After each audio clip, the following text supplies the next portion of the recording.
Hi, this is Miss K. In today's video, I teach you how to change your Android phone name. Open the Settings app on your Android phone. Scroll down and tap About Phone or About Device. Look for device name or phone name and tap it. Type the new name you want for your phone. Tap Save, Done, or OK to confirm the change. Your phone name will now be updated and will appear when connecting to Bluetooth devices or Wi-Fi networks.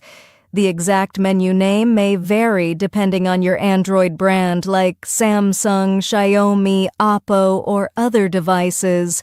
And that's it. You've successfully changed your Android phone name.